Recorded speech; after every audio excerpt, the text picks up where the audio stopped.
menempatkan di tempat masing-masing dan kita akan persiapan. Baik, terima kasih.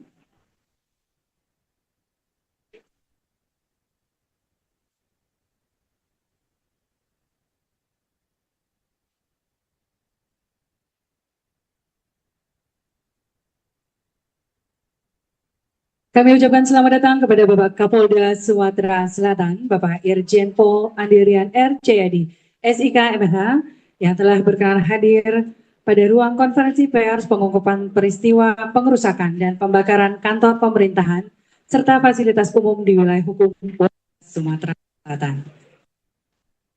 Kami ucapkan datang kepada semua pejabat utama Polda Sumatera Selatan yang juga hari ini akan berkesempatan untuk mengikuti kegiatan konferensi pers. Kami persilakan untuk menempati tempat duduk yang sudah disiapkan.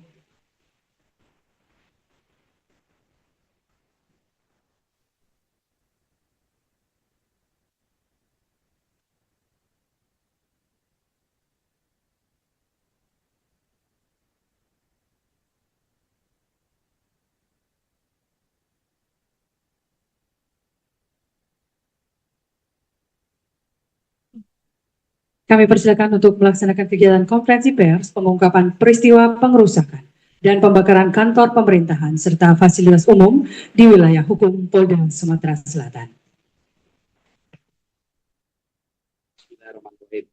Assalamualaikum warahmatullahi wabarakatuh. Selamat siang, salam sejahtera untuk kita semua. Salam, Om Swastiastu, Namo Buddhaya, salam kebajikan, salam presisi. Yang saya banggakan, rekan-rekan media, baik elektronik, TV, chat, yang hadir bersama-sama, kemudian rekan-rekan para pejabat utama Polda yang mendampingi saya. Rekan-rekan sekalian, sengaja saya mengambil waktu untuk sore hari ini untuk menginformasikan sekaligus menyampaikan perkembangan penanganan sekaligus mitigasi, ya, mitigasi kasus kerusuhan yang terjadi pada hari Minggu dini hari, tanggal 31 Agustus 2025. Kita tahu bersama sempat terjadi di peristiwa kerusuhan sempat terjadi di Kota Palembang. Itu di pukul sekitar 2 pagi sampai dengan pukul 4 pagi, di mana mulai termonitor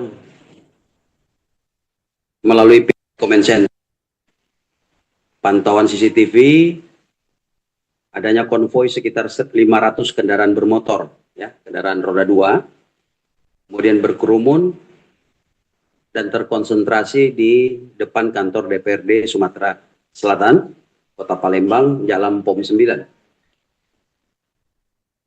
Dalam CCTV juga tersebut terpantau ada pergerakan sekelompok orang yang kemudian melakukan tindakan pengerusakan dan pembakaran pagar depan kantor DPRD Sumatera Selatan. Inilah yang kemudian dilaporkan dan disampaikan kepada saya dalam hal ini piket fungsi, termasuk juga jajaran Polrestabes Palembang. Selanjutnya, investigasi seluruh personil yang terlibat yang melaksanakan piket ini melakukan upaya mitigasi.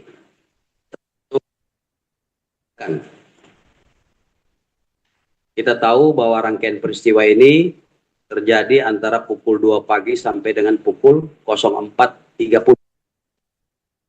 Ya.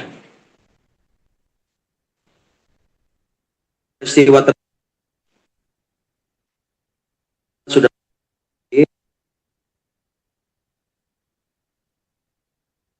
daripada peristiwa pengerusakan terhadap objek di Provinsi Sumatera Selatan juga telah terjadi kerusakan terhadap sejumlah fasilitas publik atau fasilitas umum dan kantor pemerintahan lain. Di antaranya kantor Direktorat Lalu Lintas Selatan, kemudian 14 pos pengatur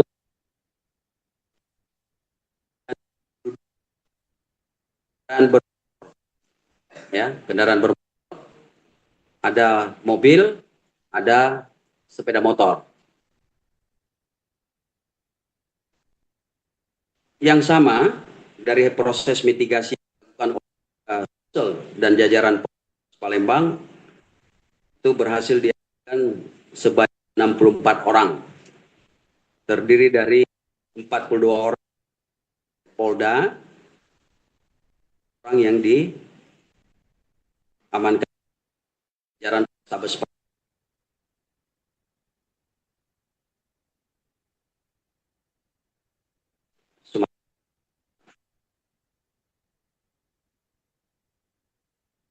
Terhadap 64 orang yang telah diamankan tersebut, kemudian dilakukan pemeriksaan awal, informasi seruan yang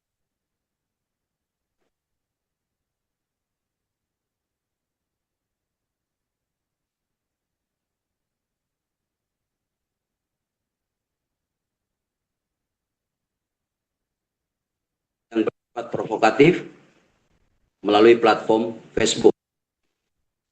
Para pelaku yang bergabung dari kelompok kemudian diketahui melakukan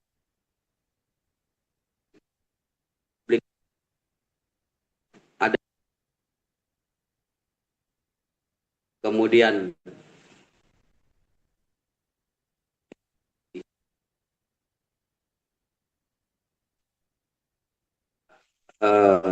membakar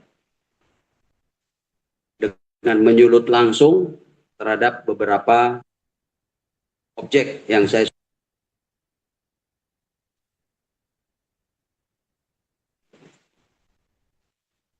kemudian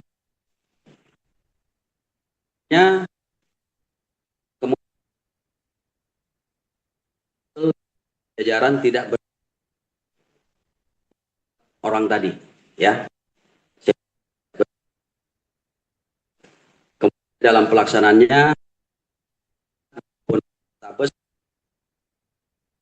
kembali mengamankan 14 orang tersangka dan di Treskrimsus juga mengamankan sebanyak 1 tersangka. Jadi perinciannya itu, saya ulangi kembali, di Treskrim menetapkan sebanyak 9 tersangka sebagai pelaku pengerusakan. Kemudian Direktorat Narkoba menetapkan sebanyak 2 orang pengguna narkotika di dalam kelompok pengerusakan tadi. Ini yang kemudian karena dia sebagai pengguna, proses mitigasinya kita lakukan asesmen yang kemudian kita serahkan kepada Panti Rehabilitasi Yayasan Cahaya Putra Selatan. Sedangkan di Treskrimsus menetapkan sebanyak 1 orang tersangka, ini kita tetapkan sebagai penghasut. Ini diterapkan pasal 160 ditambah dengan Undang-Undang ITE.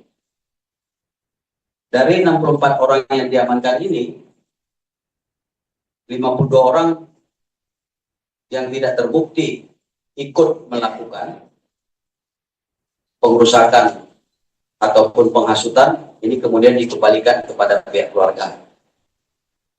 Rinciannya dari 52 orang ini, 34 masuk kategori orang dewasa dan 18 orang masuk kategori anak-anak yang masih di bawah umur.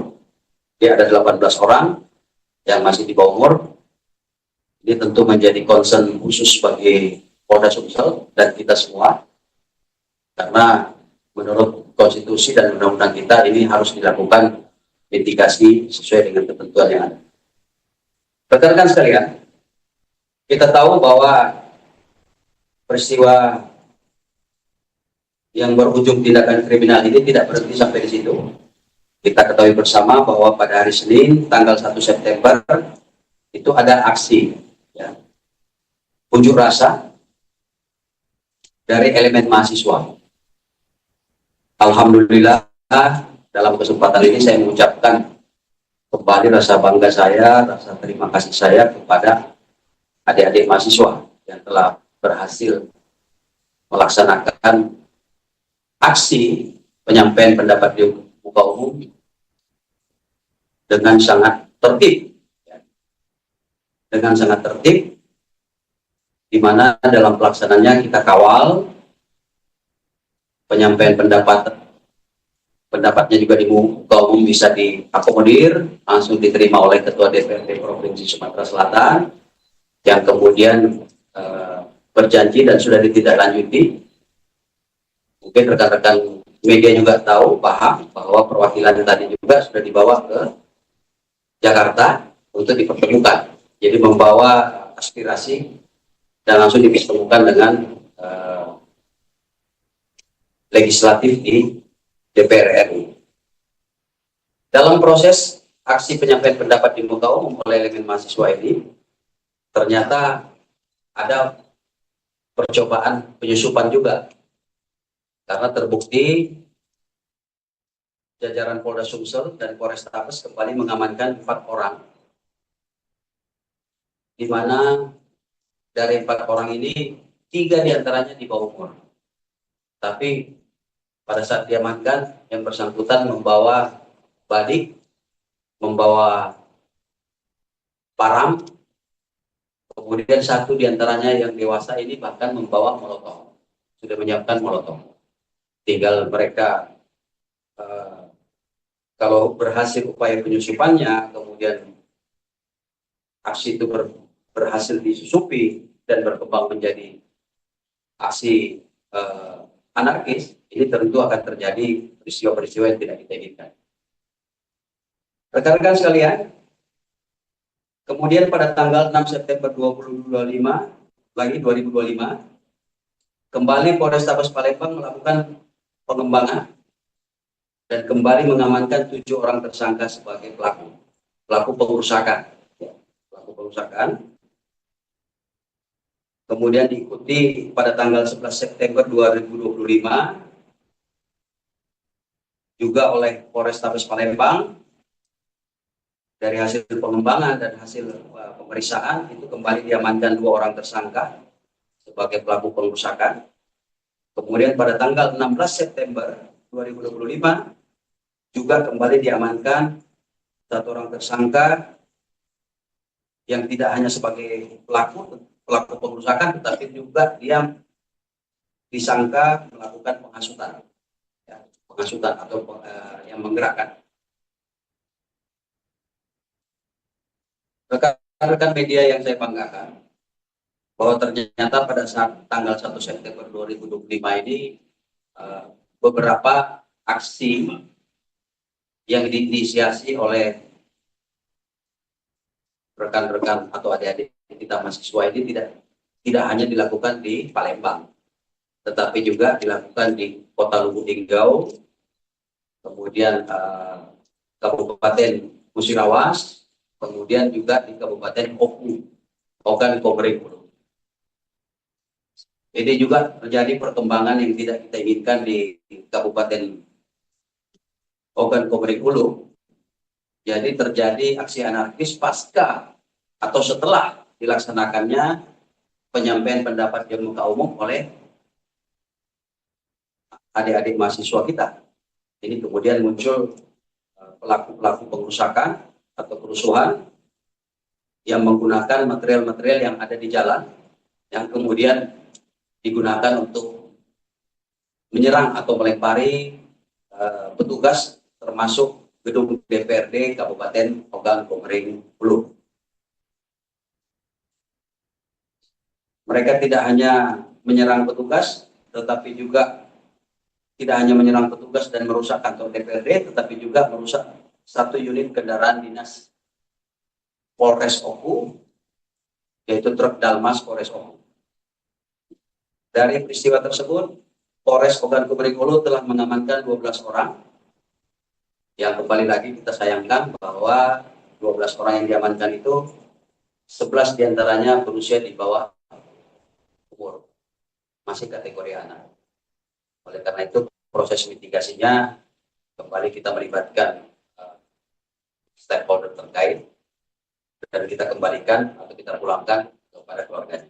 Satu, dewasa ditetapkan sebagai tersangka. Rekan-rekan sekalian, sebagai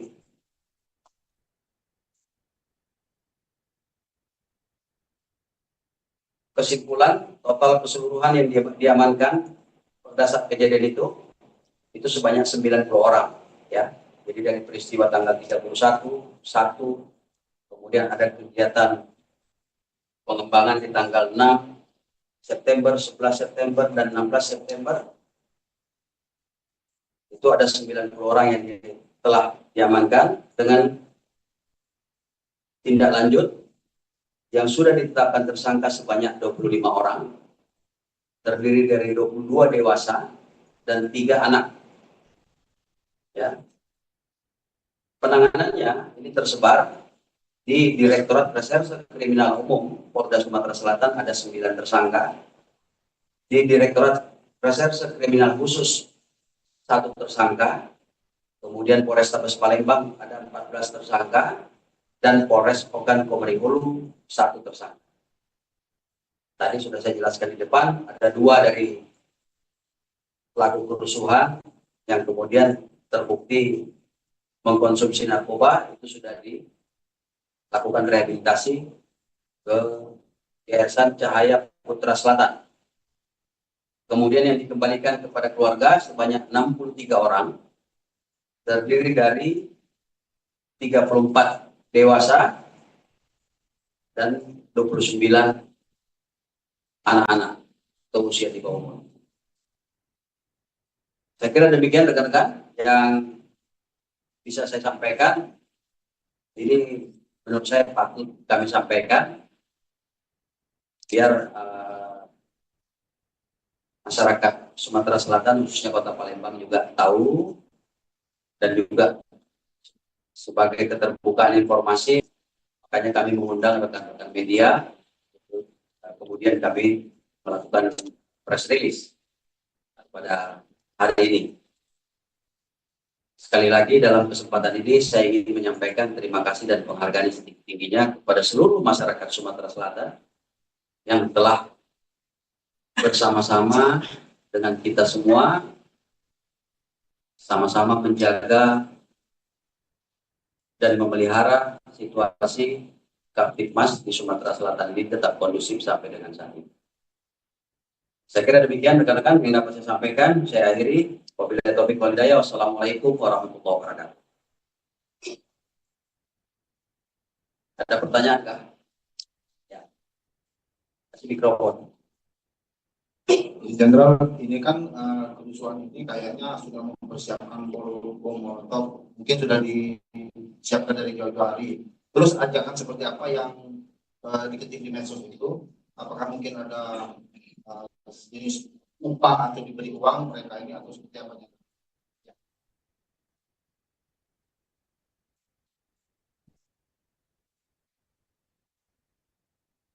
Yes. Baik, terima kasih. Jadi ajakan-ajakan mereka memang yang pertama tentu mengajak berkumpul.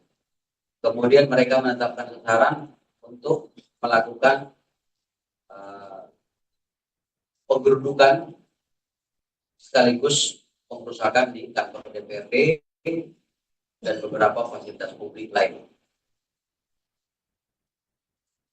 Dari hasil penanganan jauh ini, baik yang di Polrestabes maupun yang di Polda Sumsel, ini belum berhenti di sini.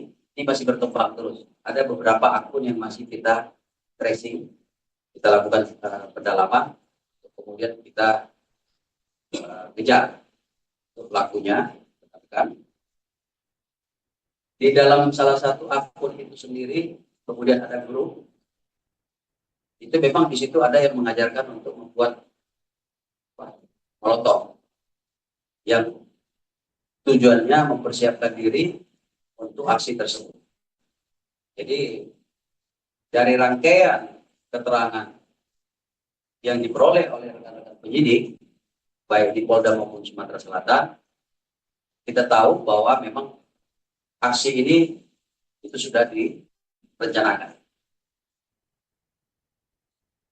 Saya kira itu jawaban saya. Ya, Pak. silakan. Next ya, Pak ya. Terima kasih Komandan. Saya mulai dari info Sumsel. Komandan, kalau kita lihat dari konteksnya kemarin itu kan terjadi aksi ojol di Palembang, tetapi damai, tidak terjadi konflik. Dan malah kami media merintis Sumsel Palembang itu sejumlah damai. Nah, tetapi kalau kita melihat dari terjadi di Indonesia ini, apalagi statement dari Pak Presiden, adanya mafia, adanya makar. Nah, akhirnya kondisi Palembang dan Sumsel yang aman, tenang, sejuk tadi. Terus tiba-tiba aksi mahasiswa besok, tanggal 1 September yang tidak ada konflik, tiba-tiba ada bom molotov yang terprovokasi. Nah, kalau menurut kita, skemanya ini secara besar nggak? Misalnya ada indikasi mafia atau adanya elit-elit politik yang terlibat atau ada unsur-unsur politik di dalam perusahaan ini. Terima kasih. Tentu saya tidak bisa mengomentari apa yang disampaikan oleh Pak Presiden. Saya hanya berbicara lingkup Sumatera Selatan, teman-teman, bahwa apa yang kita sampaikan juga ini tentu sesuatu yang bisa saya pertanggungjawabkan. Bahwa kita sudah mengamankan sejumlah orang, baik kategori pelaku langsung, pengusaha, dan ada yang sebagai berperan sebagai pengasuh yang mengajak, termasuk ada manual bagaimana membuat bom molotov. Tadi saya sudah sampaikan dari sejumlah tersangka yang sudah kita amankan dan sudah diambil keterangan, itu bisa kami sampaikan bahwa memang ini direncanakan.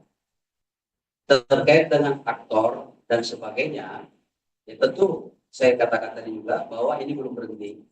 Kita masih terus melakukan pengembangan karena ada beberapa akun-akun yang masih kita lakukan pendalaman untuk kita cari tahu siapa pemilik. Ada beberapa akun lain, tapi tentu saya tidak bisa sampaikan ke publik ini. Nanti dia tahu lagi dikejar lari pulang. Ya, makasih. Ya Mbak, silakan Mbak. Ya, tadi pertanyaannya sebenarnya sudah dijawab sih Pak terkait dengan apa ada oknum-oknum tertentu, mengingat tadi kan Bapak mengatakan bahwa ini direncanakan seperti itu. Itu sih, terima kasih Pak. Terima kasih Mbak. Ya kalau bicara perencanaan ini kan oknum juga kalau kita bilang oknum masyarakat. Ya toh masyarakat. Yang kita apa ya?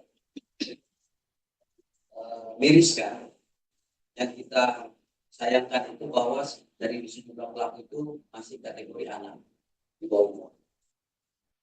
Kami juga sedang mencoba memilah, menyusun, mengklasterisasi yang anak ini juga mana yang putus sekolah, mana yang masih sekolah. Karena ada yang masih sekolah, contoh yang diamankan pada tanggal 1 September 2025 pada saat unjuk rasa elemen mahasiswa di depan gedung DPRD. Dari 3 tersangka anak itu, 2 putus sekolah, 1 masih sekolah. Ini kita sayangkan, betul. Nah tentu dalam kesempatan ini sekali lagi saya ingin mengajak kepada kita semua, seluruh warga Sumatera Selatan, terutama para orang tua, tolong dijaga, dibimbing supaya mereka jangan terlibat dengan kelompok-kelompok yang kemudian dimanfaatkan oleh orang-orang lain untuk melakukan tindakan-tindakan melawan hukum. Saya kira demikian. Ada lagi? Silakan. Izin Jenderal, waktu kejadian itu kan malam minggu, pembakaran Minggu dini hari. Dan itu banyak ratusan motor. Ya. Adakah evaluasi atau kita kecolongan, karena ini bukan masa aksi dari geng balap motor ataupun konser akhirnya berkumpul akhirnya melakukan penyerangan. Ada evaluasi untuk hal-hal seperti ini tidak terjadi lagi, sehingga apakah meningkat KKYD malam minggu untuk orang bermotor dan sebagainya, sehingga hal yang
Saya kira itu, rekan-rekan. Satu lagi ya. Oke, yang ini Pak. Itu Pak, mikrofon Pak. Selamat siang, Jenderal. Assalamualaikum warahmatullahi wabarakatuh. Waalaikumsalam. Jenderal, dari diamankannya 90 lebih ini, 90 ini kan sebagian besar anak-anak Ya. dikembalikan kepada orang tuanya. Sedangkan tersangka ini yang dia sudah jadikan tersangka, mungkin hasil penyelidikan apa motivasi mereka melakukan itu? Karena dilihat dari latar belakang mereka ini, mereka bukan politisi, anak-anak, mungkin malah saya dapat informasi salah satunya tukang parkir. Apa? Tukang parkir. Nah, Oh iya. Juki. Nah, jadi motivasi mereka melakukan aksi ini apa? Ada iming-iming atau gimana? Atau hanya mencari senang-senang? Satu itu. Kedua, dengan press release ini apa filosofi apa yang ingin disampaikan Polda kepada masyarakat umum? Karena masalah UNKAS ini kan secara nasional kan sudah dingin. Malah isunya tuh isu resapel sekarang. Nah, secara psikologis apa yang ingin disampaikan Polda kepada masyarakat secara umum? Makasih, Jenderal. Terima kasih. Jadi yang pertama terkait dengan motif daripada pelaku, terutama yang masih di bawah umur. Dari fakta-fakta pendalaman kita, penggalian informasi baik dari para tersangka maupun kepada orang-orang, anak-anak kita yang kita amankan, tapi kemudian tidak terbukti sebagai ikut melakukan pengerusakan. Ya mereka ikut dalam rombongan itu, sebagian besar mereka tergabung di dalam kelompok media sosial tadi. Ya, ada yang masuk dalam ikatan kelompok, kalau bisa kita katakan ikut kelompok balap liar. Kemudian juga yang dia tidak masuk ke kelompok balap liar, tetapi dia masuk di dalam grup itu, kemudian melihat ada ajakan untuk berkumpul. Kemudian juga, seperti tadi ditanyakan ada jukir, ya mungkin kemungkinan jukir ini juga masuk di dalam kelompok itu. Masuk di dalam grup, terhubung dengan grup ini yang kemudian mengajak untuk berkumpul, yang kemudian diarahkan untuk melakukan pengerusakan. Ya, pengerusakan.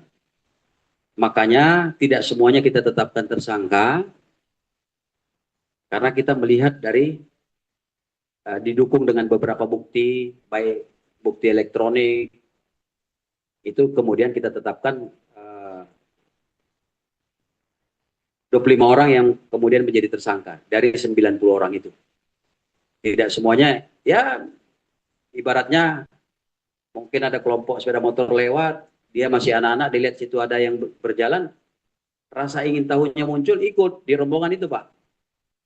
Nah, ternyata pada saat diamankan, kemudian kami menelusuri sejumlah bukti-bukti elektronik, ternyata dia tidak ikut melakukan, hanya ikut konvoy. Ikut konvoy saja. Itu demikian, Pak. Kemudian kenapa ini saya sampaikan? Yang ingin saya harapkan tentu adalah saya ingin mengajak kepada kita semua supaya kita tetap bisa bergandengan tangan untuk menjaga situasi Sumatera Selatan. Ya, kita belajar dari peristiwa tersebut supaya tidak terulang. Ya, Pak ya. Nah, terkait dengan keterlibatan sejumlah orang atau anak-anak, tadi seperti saya katakan, saya ingin mengajak para orang tua, tolong dijaga anaknya, dibimbing, supaya mereka jangan tergabung di dalam kelompok-kelompok yang kemudian melakukan aksi-aksi yang ternyata melawan hukum atau tindakan melawan hukum. Tadi saya sudah sampaikan juga, dari sejumlah anak itu, beberapa diantaranya kita klasterisasi, mereka masih sekolah. Ada yang putus sekolah, tapi yang masih sekolah ini kan saya. Ada yang dari SMK, ada yang dari sekolah berlatar belakang agama, ada yang sekolah negeri umum. Seperti itu, Pak. Ya. Jadi sekali lagi saya menyampaikan terima kasih kepada masyarakat Sumatera Selatan. Mari kita jaga sama-sama Sumatera Selatan supaya tetap kondusif. Pak Gubernur menitipkan kepada saya supaya biar ekonomi kita tetap bisa bertumbuh, masyarakat tetap bisa beraktivitas. Ya, kita semua sesuai dengan plat nomornya BG ya, banyak gawe. Ya. Saya kira demikian teman-teman. Terima kasih. Sekali lagi wabillahi taufik walhidayah. Wassalamualaikum warahmatullahi wabarakatuh.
Terima kasih kami ucapkan kepada Bapak Kapolda Sumatera Selatan yang telah berkenan hadir dalam konferensi pers pengungkapan peristiwa pengerusakan dan pembakaran kantor pemerintahan serta fasilitas umum di wilayah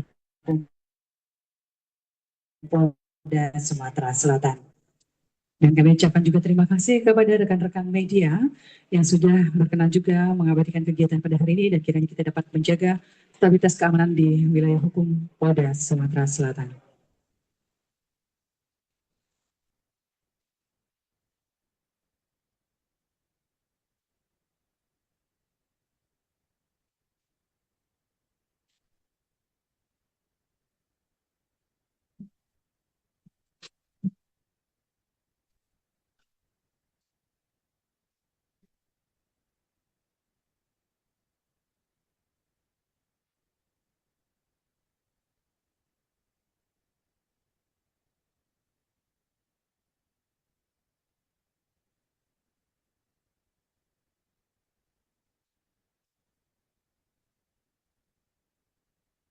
Demikianlah rangkaian kegiatan konferensi pers pengungkapan peristiwa pengerusakan pembakaran kantor pemerintahan fasilitas umum di wilayah hukum Polda Sumatera Selatan. Kami akhiri. Wassalamualaikum warahmatullahi wabarakatuh.